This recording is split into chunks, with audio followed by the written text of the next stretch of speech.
Absolutely. Here's a great detailed and super clear summary of everything we just learned. Detailed summary. Internal borrowings and their impact on the economy in the simplest words. 1. What is internal borrowing? Internal borrowing means the government takes money from people and institutions inside the country, like banks, insurance companies, or by selling bonds and saving schemes, when it doesn't have enough money to cover its expenses. 2. Why does the government borrow money? When the government spends more money than it earns, this is called a fiscal deficit. To manage this problem, the government borrows money. Borrowing from inside the country is one of the ways, the third best option to deal with this issue. 3. What happens when the government borrows too much internally? If the government borrows a lot from inside the country, there is less money available for normal people and companies. This means people and businesses can't invest in things like starting a new business, building factories, or expanding their work. 4. Why is less investment a problem? When investment goes down, factories and businesses produce less goods and services. This reduces the country's GDP, total value of everything made. People's average income, per capita income, also goes down because the economy is not growing. 5. What about demand? When people and companies have less money or are worried about the economy, they buy fewer goods. Demand for products goes down. This makes companies produce even less, and the cycle continues. 6. The double trouble, double negative impact. The economy suffers in two big ways. 1. Lower investment. 2. Lower demand. This makes the whole economy either slow down, growing very slowly, or stagnate, not growing at all. 7. Historical examples past. This problem happened many times in the 60s, 1970s, and 1980s.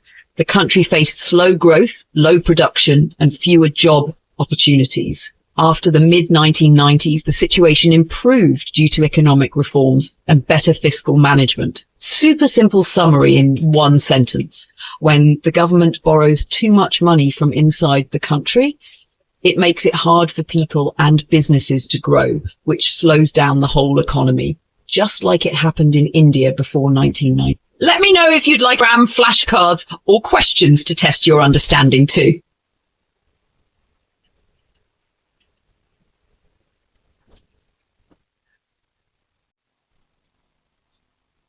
Of course, I'll explain this step by step, word by word, in the simplest, easiest way, just like you're a kid who's never heard of these things before. Let's go.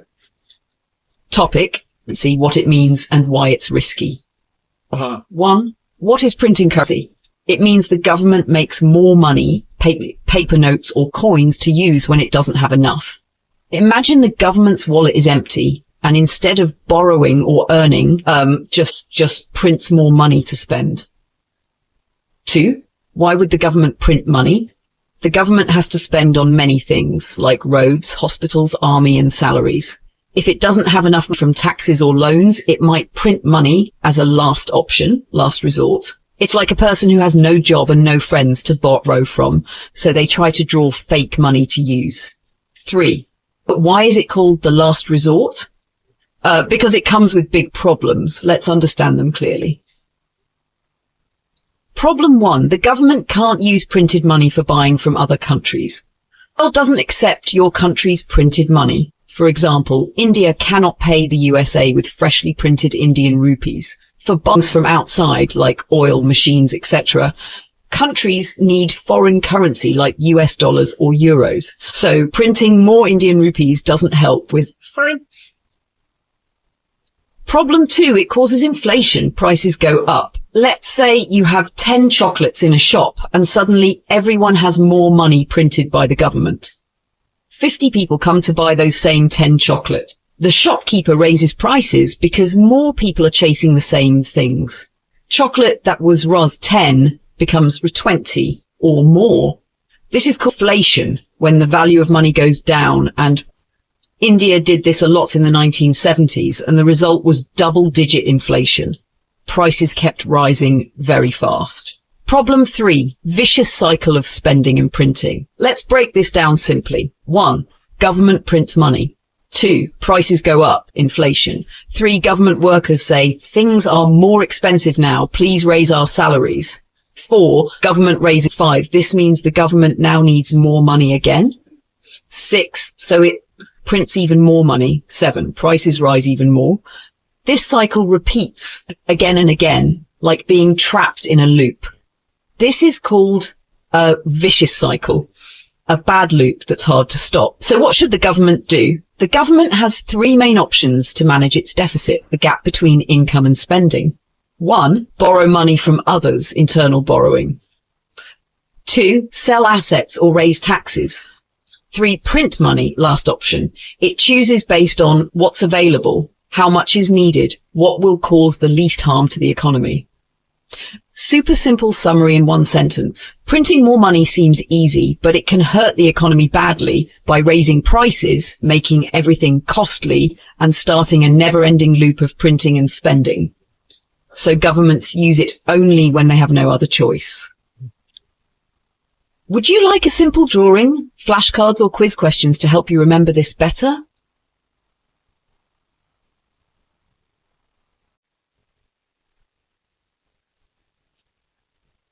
You got it! I'll now teach this like you're a curious kid who has never heard of fiscal deficit or anything like that before. I'll explain everything step by step, word by word, using the easiest language and clear examples, so it's crystal clear. Let's go. Topic: composition of fiscal deficit explained in the simplest way ever. 1. What is a fiscal deficit? Imagine the government is like a person who earns and spends. If the government spends more money than it earns, it has a fiscal deficit. So, fiscal deficit, government spending, government's earnings. 2. What did Keynes say about this? Keynes was a famous economist. He said, it's okay for governments to spend more than they earn, fiscal deficits, sometimes if it helps the economy grow. But here's the catch, the warning. Why the government is spending more is very important. 3. What are the government's 2 types of spending? Let's break down government expenses into 2 big types. A, expenditure, everyday spending, money used for daily needs, salaries, etc. Example, like using money to buy food, pay rent, electricity. It doesn't create anything new. Expenditure, growth spending, money used to build things, schools, roads, railways, dams, hospitals. Example, like investing to build a shop or buy a computer to start a job. It helps the economy grow in the future. 4. So, what's the right way to use a fiscal deficit? Let's now see the best to worst ways to spend when there's a fiscal deficit. Best case, all deficit money used for capital expenditure.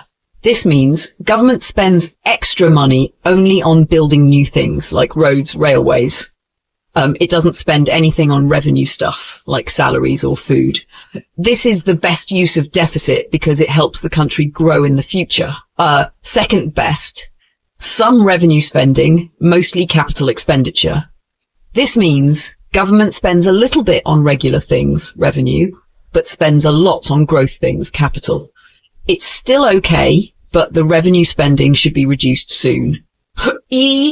Worst case, all deficit money used for revenue expenditure. This means government borrows money just to pay salaries, bills or food. No new schools, roads or hospitals are built. This is very bad because nothing new is created. The country gets into debt but doesn't grow. 5. Why is this important for India and other developing countries? Countries like India often had big deficits, but they didn't check what the money was used for. Used most of it on revenue, daily spending, not on growth. That's like a family borrowing money just to eat, but never investing in a job or education. This does not help in the long term. 6. A good mix is needed. India must balance its spending, spend less on non-planned things like random bills or too many salaries, spend more on planned things like building useful stuff, spend more on capital expenditure and less on revenue. Very simple example to understand. Imagine a student, good way, borrows money to buy books and take coaching classes, capital spending. This helps them get a job later. Bad way, borrows money to eat pizza every day, Revenue spending, no improvement, just debt and unhealthy. The same applies to countries. Smart borrowing equals future growth. Dumb borrowing, debt and no future. Super easy one-line summary. A fiscal deficit is okay only if the government uses it to build new things that help the country grow, not just for paying bills or salaries. Want me to make a colourful chart, table or quiz to help you revise this better?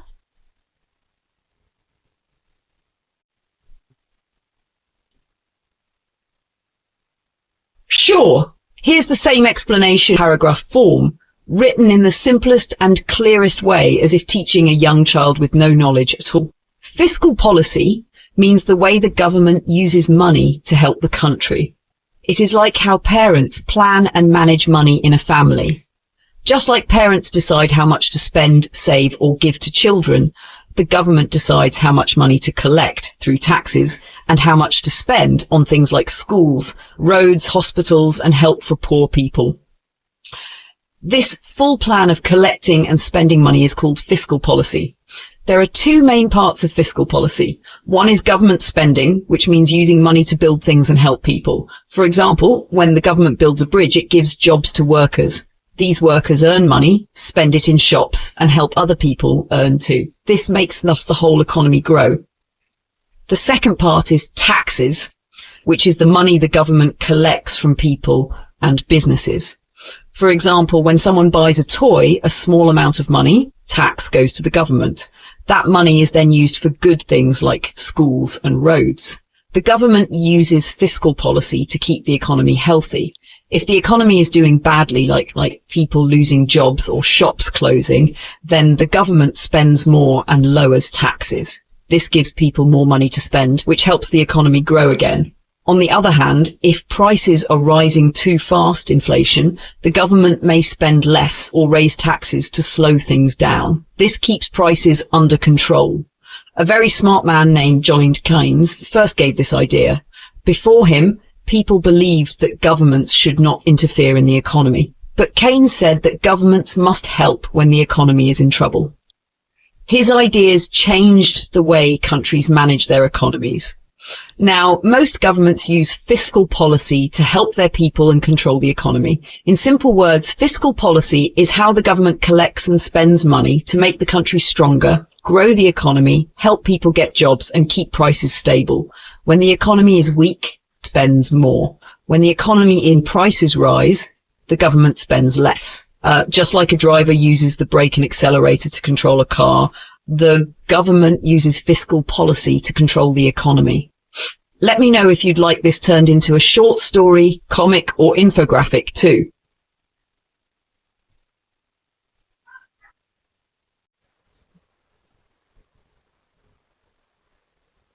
Absolutely. Here's the best and most simplified explanation of this topic, word by word, line by line, like you're a beginner child learning it for the first time. Let's go step by step.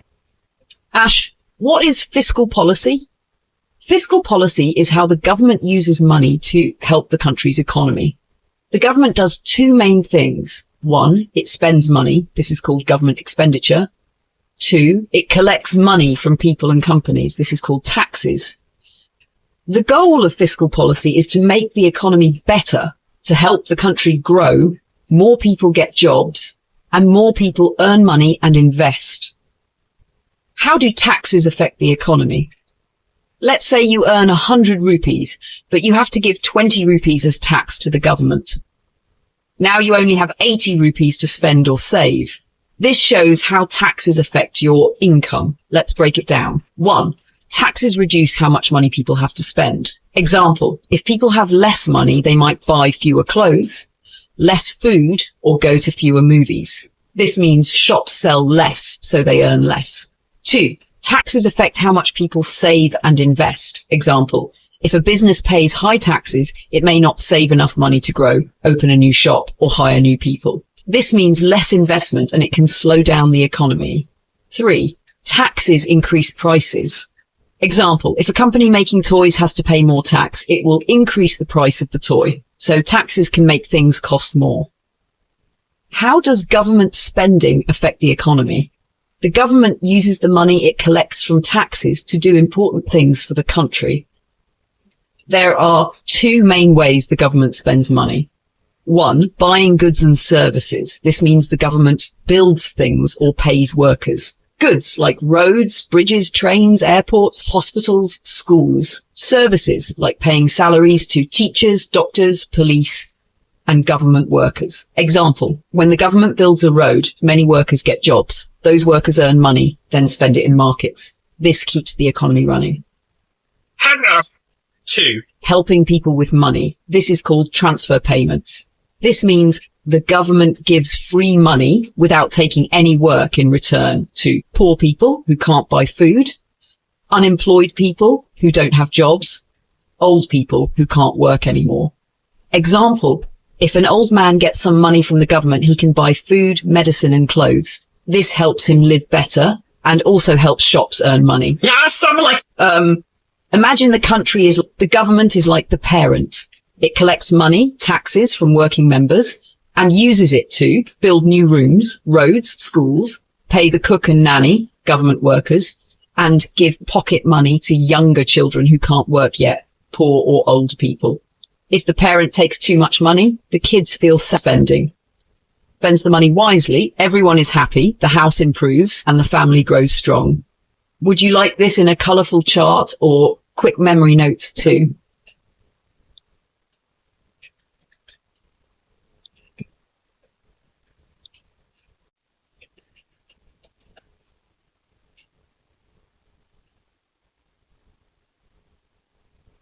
All right, let me explain deficit financing in India to you in the easiest, simplest way, step by step, word by word, like you are a young child just starting to learn.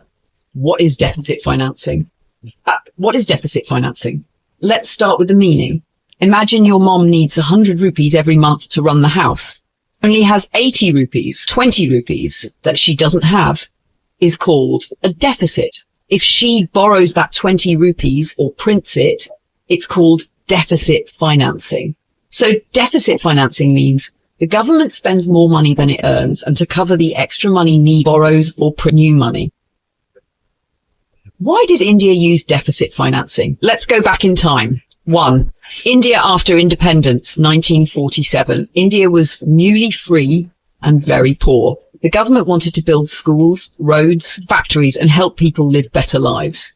So it made big development plans called 5-year plans. But to do all this, it needed a lot of money. 2. Problem, not enough money. India had two big problems. Foreign countries didn't give much help or money.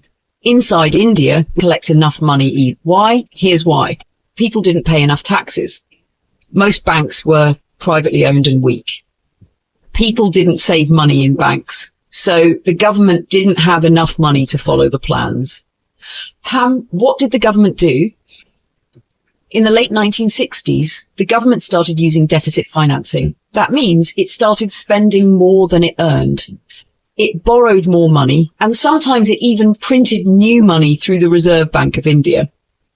From 1970s onwards, every year, India started spending more and more than it earned. It became more dependent on borrowing and printing money. This led to bigger and bigger deficits every year. Example to make it clear, think of it like this. You have a piggy bank. You want to buy a bicycle that costs 1,000 rupees, but your piggy bank has only 300 rupees. You ask your parents or friends for the extra 700 rupees. That is deficit financing. You're spending more than you have by borrowing the rest. India did the same thing. It wanted to build the country, but didn't have enough money. So it started borrowing or creating more money. 3 phases of deficit financing in India. India's deficit financing story happened in 3 main stages. We can go into detail on these if you want later. But the big idea is in each phase, India became more and more dependent on spending more than it earned. The government hoped that spending more would help build the country faster. Quick summary in simple words. India became a planned economy after freedom. The government had lots of money for development, but there was money from inside or outside. So the government started spending more than it had. This is called deficit financing, borrowing or printing extra money. It helped build things, but also brought problems like inflation, money losing value. Would you like me to explain the 3 phases of deficit financing too, in the same super simple style?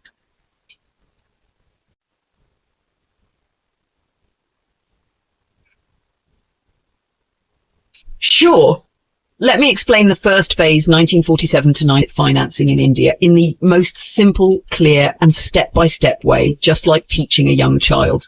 I'll break it down line by line and word by word so you understand everything perfectly. The first phase. What does this time mean?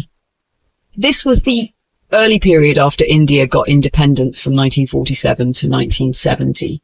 The government was just learning how to run the economy. It had big dreams, but not enough money. No real idea of deficit financing yet. In this time, the government didn't really use the word deficit financing, but it still had more expenses than income. This money shortage was called budgetary deficit. Think of it like you plan to spend 100, but you only have 70. You have 70. That 30 gap is the budget deficit. Main points of this time. Let's go one by one. I tried to borrow money from India and from other countries. The government asked for money from people inside India, like banks, businesses, and also from other countries. But still, it couldn't get enough money to do everything it planned. Tried to increase taxes and reduce unnecessary spending. In the 1950s, the government tried hard to collect more taxes. It also tried to spend less on running the government, called revenue expenditure. Why? To save more money and maybe one day have a budget surplus, more income than spending. But what went wrong? People started avoiding taxes. There was a rise in corruption. The quality of life for common people didn't improve. Social sectors like health, education and poverty help were ignored. Borrowed lots of money from the Reserve Bank of India, RBI. When other sources failed, the government went to RBI, India's central bank. RBI gave money, which often meant printing new money. To control this, the government did something big. Nationalized banks in 1969. What does the government to all major banks? Why? So that banks would give money easily to the government. Problem? Banks stopped working like normal businesses. They became more like tools of the government. This hurt the banking system in the long run. It increased the interest burden. Government had to pay a lot in loan interest. Started big government companies, PSUs. The government created huge companies called PSUs, public sector undertakings. Example, steel plants, railway factories, etc. Problem? These companies needed to pay high salaries to workers. In the future, they also had to pay pensions and provident funds. This created high spending for future governments. V still couldn't invest enough in the country. Even after all this, borrowing, taking control of banks, taxes, starting government companies, didn't have enough money to invest in big projects. That means roads, hospitals, industries and schools were still not growing fast. The dream of big development was still away. Simple example to our phase. Imagine you're starting a lemonade business. You have big dreams. You want to sell lemonade in every city, but you don't have money. You try asking your friends and family for money, like India asked inside and outside. Cutting your daily snacks to save more money, like cutting revenue expenses. Asking your piggy bank for coins again and again, like going to RBI.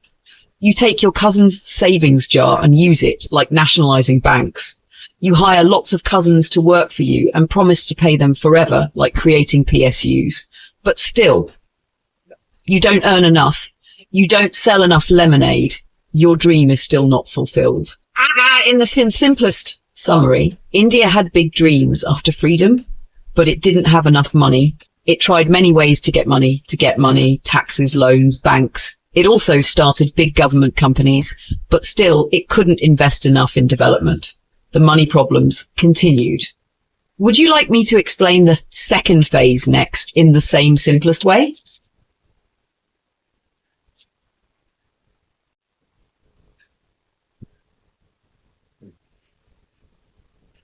Sure.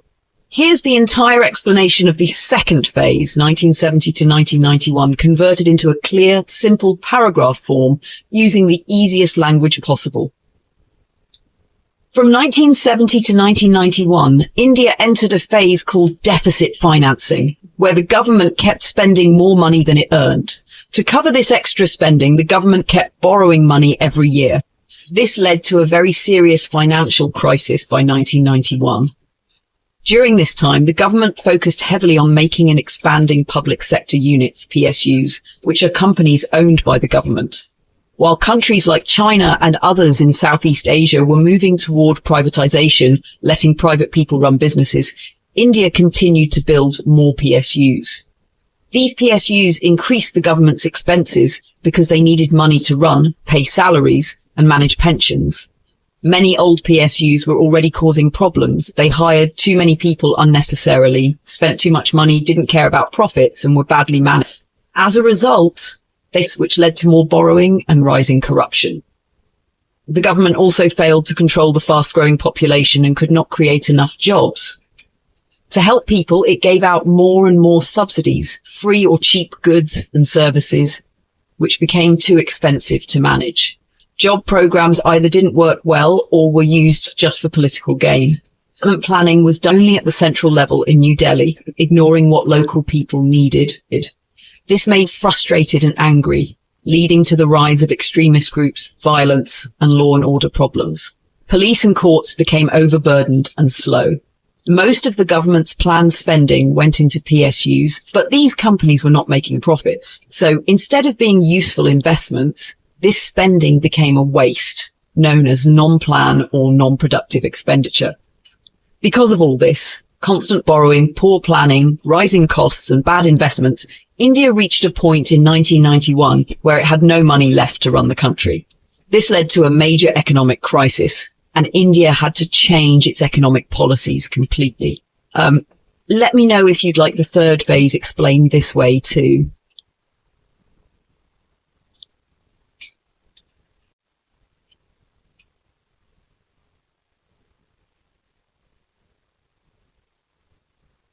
Absolutely. Let's now explain third phase, 1991 onwards, in greater detail and in the simplest, easiest to understand way, step by step, like I'm teaching a child with zero background knowledge. The third phase of deficit financing in India, 1991 onwards, explained step by step. 1. What happened in 1991?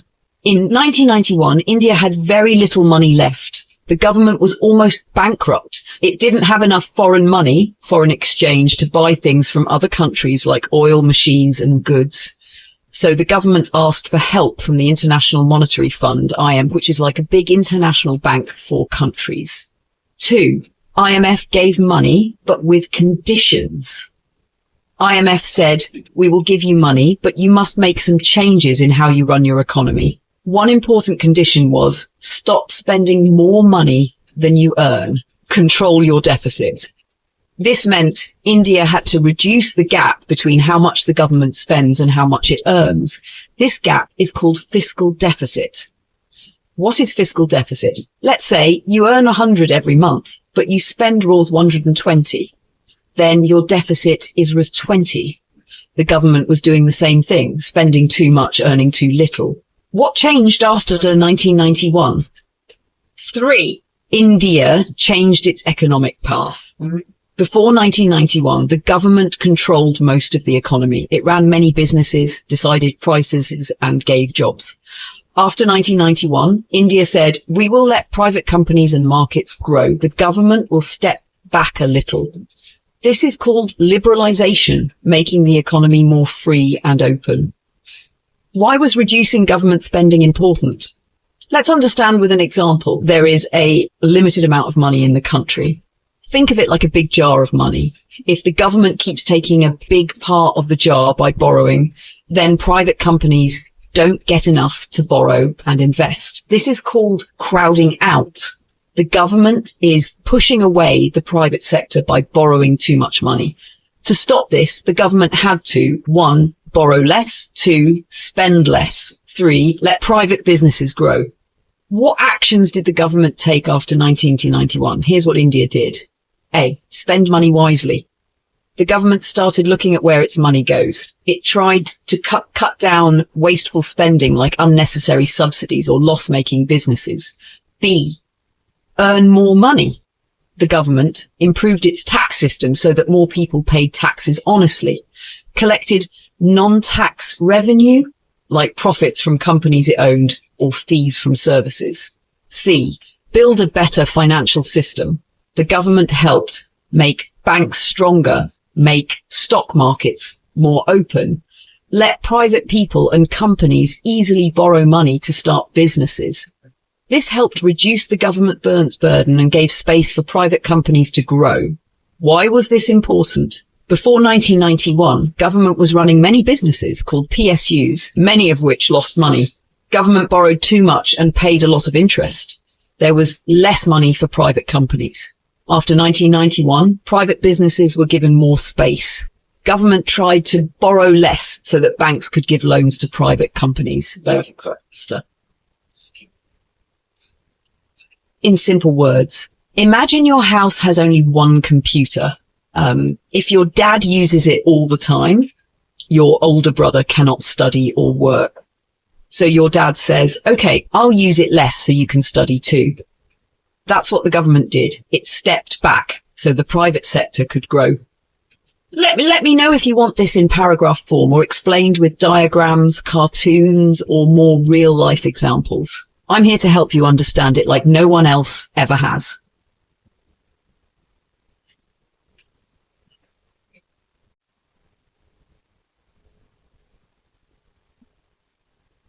Absolutely. Let me now explain the FRBM Act 2003 in the most simple, clear and step-by-step way, just like teaching a young child with no background knowledge.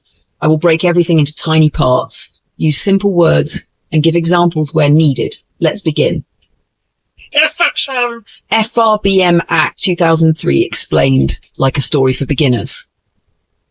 What is fiscal policy? Fiscal policy means how the government earns and spends money. Think of it like family plans its income and expenses every example. Your dad 30,000. He plans to spend risk 10,000 on rent, risk 5,000 on food, risk 2,000 on school fees, etc. This is a budget. For a country, this is called fiscal policy.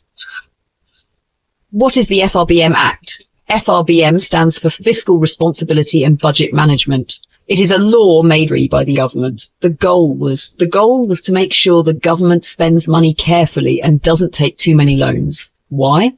Because if the government keeps borrowing more and more, it gets into big debt, like a person using too much credit card. Why was it needed? Let's go back to 1991. At that time, India was in big economic trouble. The government was spending way more than it earned. It was borrowing too much. Prices were rising fast, called inflation. India didn't have enough dollars to buy things from other countries. BOP crisis, balance of payments problem. So economists, the IMF, International Monetary Fund, and Indian leaders said, we need to fix how we handle government money. We need rules. So after some reforms, India made the FRBM Act in 2003 to create strong rules for government money. What did FRBM Act say? It told the government to follow three main rules. 1, reduce deficits. Let's understand two terms. Deficit. When the government spends more than it earns, it has to borrow money. This is fiscal deficit. Revenue deficit. When the government earns less from taxes than what it spends on daily running expenses like salaries, pensions, etc.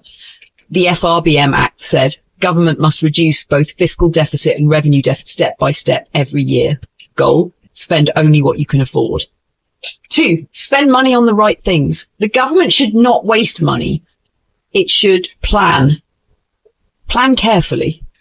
Spend more on schools, hospitals, roads, useful things. Spend less on unneeded freebies or wasteful subsidies. This is called prioritizing expenditure. It means spend money where it gives the best results for the people. #3, increase income without hurting people. The government needs to earn more money without people suffering. How? By widening the tax base. More people and companies should pay taxes. by making people follow tax rules properly, called tax compliance. But at the same time, the tax rates should not be too high. Keep them moderate. Think of it like this. Instead of making 10 people pay 1,000 tax, make 100 people pay 100 tax. This is fair and brings in more money. Why is FRBM important? Let's say your family keeps taking loans every month, buying things with borrowed money. One day, the bank says, sorry, we won't give you more loans. You already owe too much. This is what can happen to countries too. FRBM helps the government save money, avoid big debts, be responsible, plan wisely, protect the economy. In one simple paragraph, the FRBM Act 2003 is a rule that tells the Indian government, spend carefully, borrow less, earn money honestly through taxes, and don't waste national money. It was made because in the past, India had big problems due to too much borrowing and bad spending. This law helps keep the economy strong, stable, and safe for future generations. Would you like me to turn this into a short paragraph for notes, or explain this using a story or diagram next?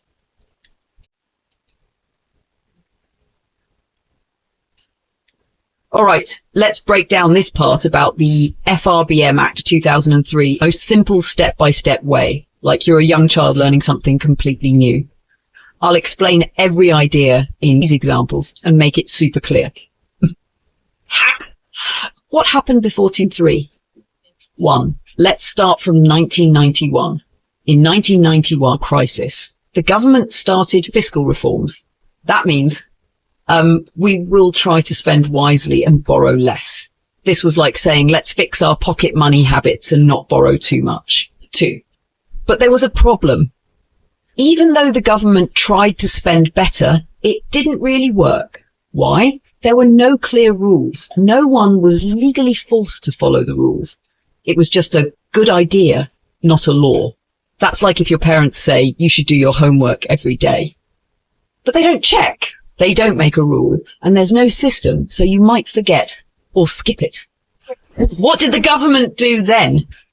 3. The FRBM Act was created in 2003. The government made a real law called Fiscal Responsibility and Budget Management Act. Let's break that big name. Fiscal is government's money, income and spending. Responsibility equals be careful and honest. Budget management equals plan and control money use. So, FRBM means a law that tells the government to handle its responsible adult rules and discipline. When was it made? The law was passed by Parliament on 26th of August 2003. It started working from 5th of July 2004. Why was it important? Because this time it was not just an idea, it was a real law. The law made it compulsory for the government to follow good money habits. It gave legal power, just like school rules that must be followed. This made the system stronger, like putting seat belts in a car to avoid crashing. 6. All political parties agreed. Usually different parties agree on things. This time all parties said yes to the FRBM bill in the year 2000. It was passed in Parliament. That's like the whole class voting together and saying, yes, we all agree that we do this rule for everyone's benefit. 7. Why is it called a watershed moment? A watershed means a big turning point. The FRBM law was seen as a major in how India planned and spent its money. It showed that India was now serious about controlling its debt and being financially responsible. Quick example to understand it all. Imagine you're a student who keeps borrowing pocket money from your parents. You say, I'll stop soon, but you never really do it. Your parents finally say, now it's a rule. From next week, you must write how you spend your money. You can't borrow more than Rs 100 in a month. And if you break the rule, there's a penalty. This is what India did with the FRBM Act, made a real rule to handle money properly. Summary in one simple paragraph. Before 2003, India tried to control its borrowing and spending, but nothing really worked because there were no legal rules. So in 2003, the government made a proper law called the FRBM Act, which started in 2004. This law made it mandatory for the government to be careful and responsible with money. All political parties supported it, and it became a major step in fixing how the country managed its finances. Would you like me to now explain the main highlights, key rules of the FRBM Act in the same simple style?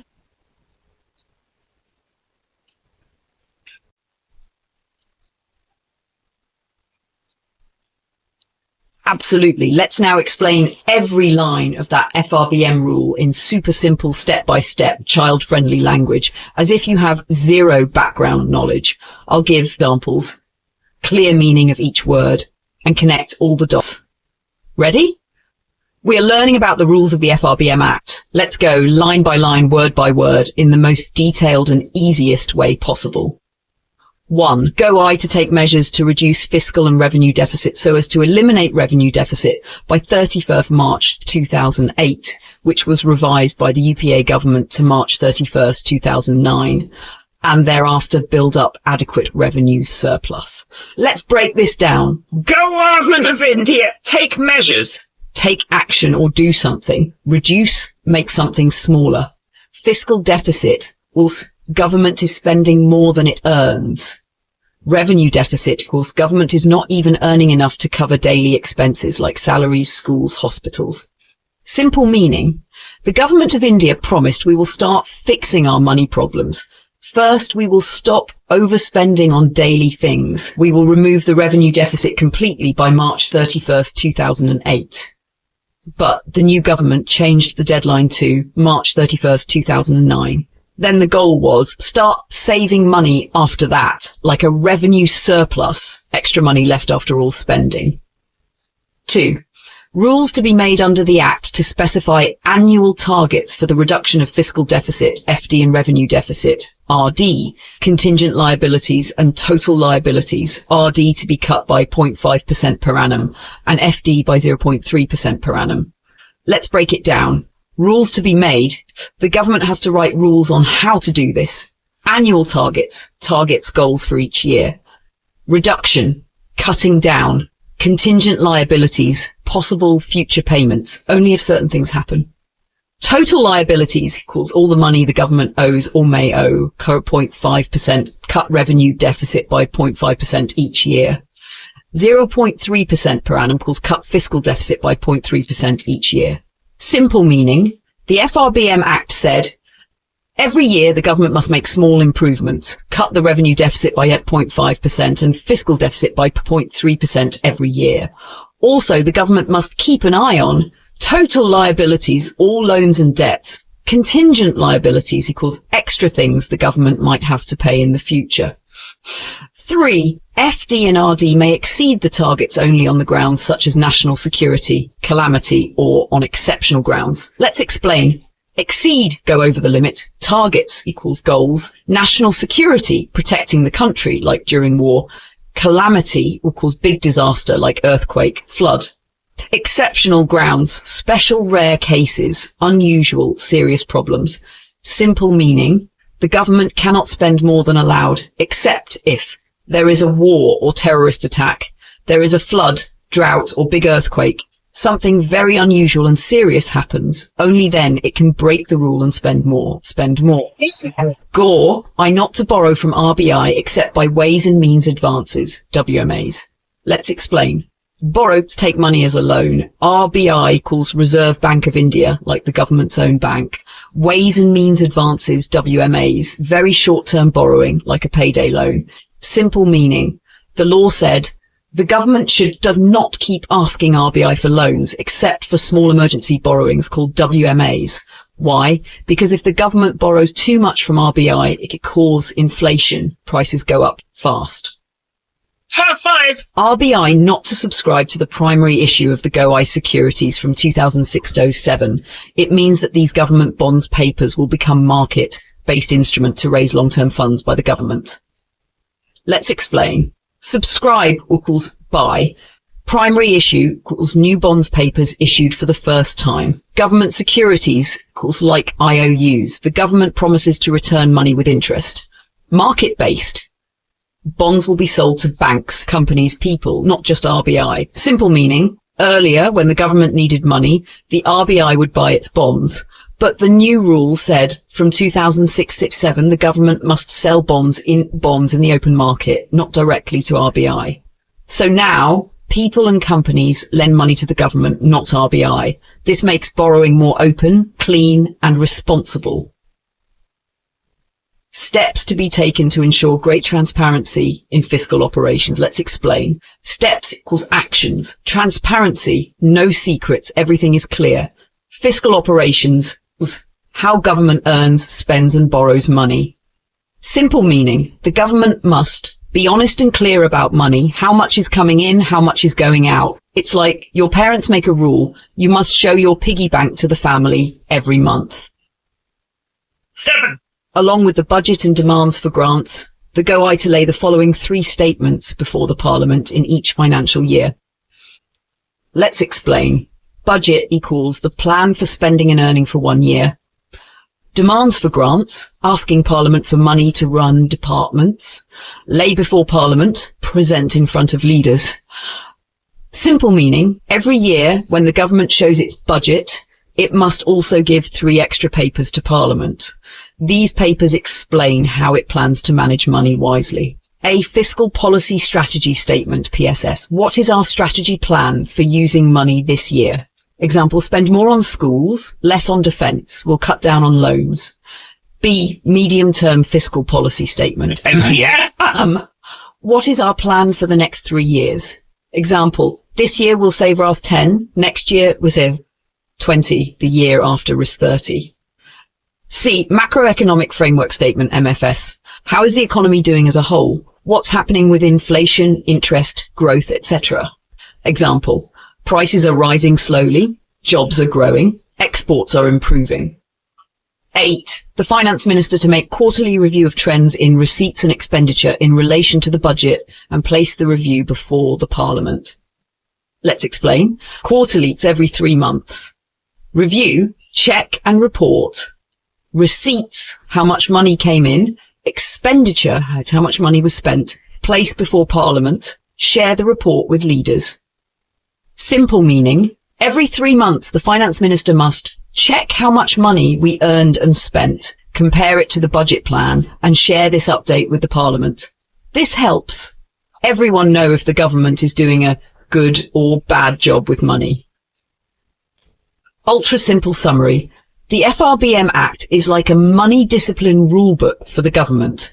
It tells the government, spend less than you earn, cut down loans and extra expenses, only borrow more in emergencies, be open and honest about your money, share clear money reports with Parliament, have a plan not just for today, but also for the next few years. Would you like me to explain contingent liabilities and total liabilities? Next with fun examples.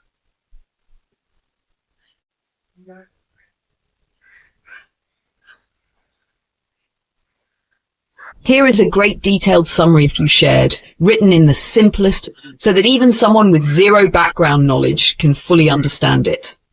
Detailed summary of the FRBM Act recent changes. 1. What happened after the FRBM Act was made? The FRBM Act, Fiscal Responsibility and Budget, was passed by the central government in 2003 to control its spending, reduce debt and manage money responsibly. After that, state governments also made their own similar laws called Fiscal Responsibility Acts, FRAs, in the following years. 2. What was the goal? The main goal was to bring discipline in how the government spends and borrows money. It aimed to avoid overspending, reduce borrowing, and make sure money is used wisely. 3. Did the governments follow the rules properly? The performance was mixed. Sometimes the governments followed the targets well. Sometimes they didn't meet the targets and spent or borrowed more than allowed. 4.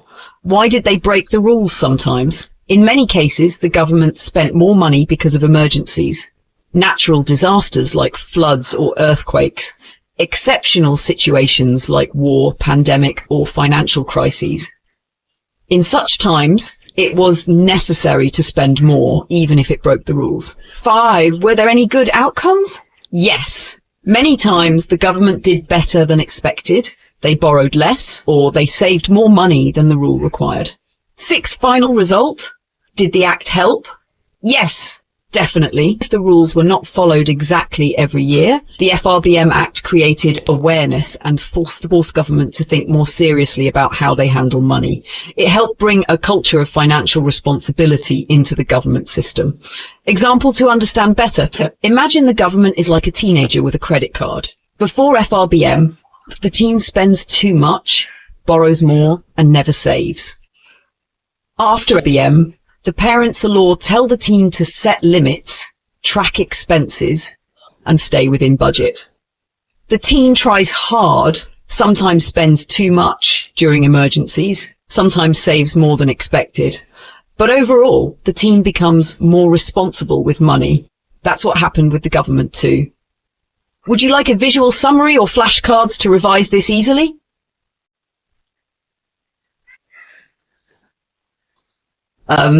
Here's a great detailed and super simple summary of the paragraph you gave, like a teacher giving you crystal clear notes that are easy to remember. Topic: New thinking about FRBM Act from 2016-17 budget. Background: earlier, the FRBM Act, Fiscal Responsibility and Budget Management Act, said the government must follow strict fiscal rules. It gave fixed targets, like how much the government can borrow, fiscal deficit, or spend. What changed? Our problem with rules. Experts and the government realized that having strict, fixed numbers, if government must follow those numbers, it cannot spend on important things like building roads and bridges, helping poor people, fixing schools and hospitals. So these good and necessary expenses can get blocked. What the government said in Budget 2670, two big changes were suggested. One, replace fixed target with a range. Instead of saying fiscal deficit must be exactly 3%, they allow like 2.5% to 3.5%. This means the government gets some flexibility to increase or decrease spending based on the situation. Example, in bad times, like a flood or job crisis, government can spend more. In good times, it can save. 2. Match government spending with bank loans. If banks are giving fewer loans, credit contraction, then government should spend more to help the economy. If banks are giving lots of loans, credit expansion, then government can spend less. This helps balance the economy properly. Why these changes matter?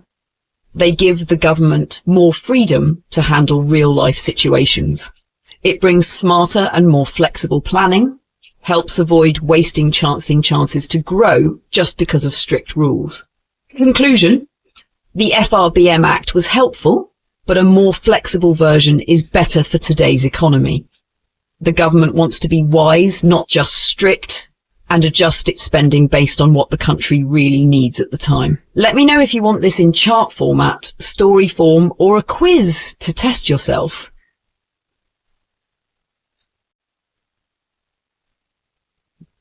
Here's a great detailed summary of that passage and clearly. Summary of the passage in the easiest and clearest way. In recent years, the government of India realized that sticking to fixed and strict spending and borrowing rules, as defined by the FRBM Act, may not always be helpful for the economy. Why? The world economy has become unstable and unpredictable. Things like global financial crises, wars, pandemics, oil price shocks, or inflation can suddenly change the situation. In such times, the government may need to spend more money to support people, businesses, or build infrastructure like roads, schools, hospitals, even if it breaks earlier rules about controlling borrowing or deficits. This made the government rethink the way the FRBM Act was being applied.